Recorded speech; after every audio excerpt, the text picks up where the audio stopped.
مالا نوم د حشکۍ اغستی نه و، جدای دې راته جمع کړو لښکر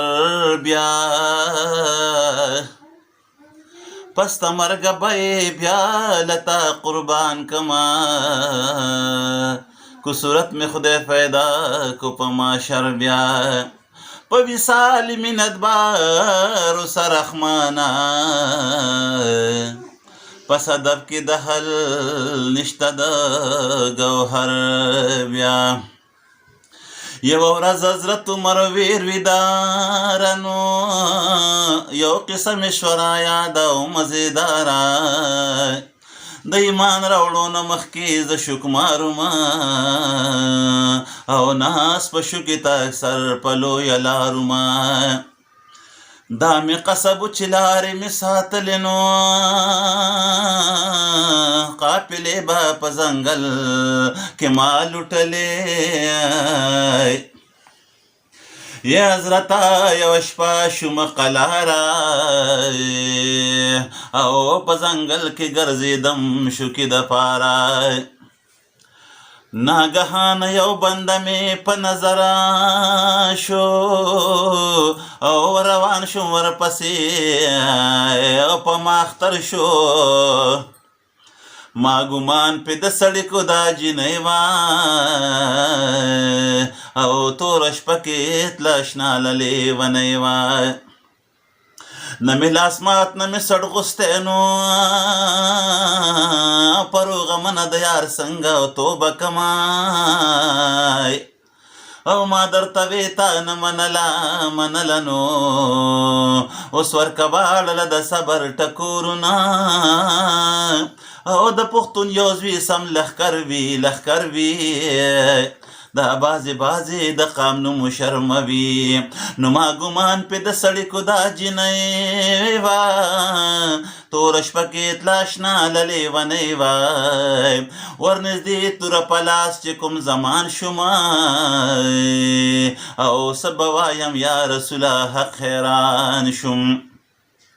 دې جینۍ ته ما ویل چې ته څوک یې، او چې یوازې داسې ګرځې تورو شپو کې، نو دې ویل ستا زما سره څه کار دی نو،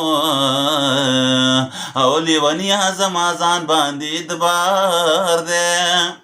څوک چې خوشي بیابان کې په سفر وي، او لیونیا دغه ځان باندې باور وي، نو ډېر کالي په دې جینۍ باندې امبارو، سپین د سرو د سپینو مزېدارو، په غوسه یې راته وویلې شکماره نو،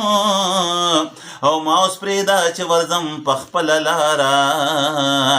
او دې جینۍ ته مې ویل چې چېرته ځې ته، او مګر ما به هم د ځان سره بوځې ته، راته ویلې په حیا کې ونه صبرېږي، او زه عزت درله کوم ته نه پوهېږي، او په یو دم یې ونیولم د سر پاسه، او هغه دم مې زړه کې ډېر راغی سواس، وطن زمانه پاتې کېږي نو، او لکه مرغې په بوټو شپې سبا کومه نو، او زما د لرې وطن یاره دیدن د باد سره شامل کا، او چې راځي نه، او مسافرو خوړلې یاره نو، قربان دې د خیرنو جامو شمنو، او د مسافر اشنا سلګۍ دي نو، او وخې او مخې وطن ته که چې سایې او خېجي نه وي، او دیدن سلام دې راغی او ته رانلې، وابه دې نخلم بي دیدن سلامونه وي، هغه وطن دې پې ګلزار وي نو، او چې پښتانه مې پکې شپې سبا کوي نه.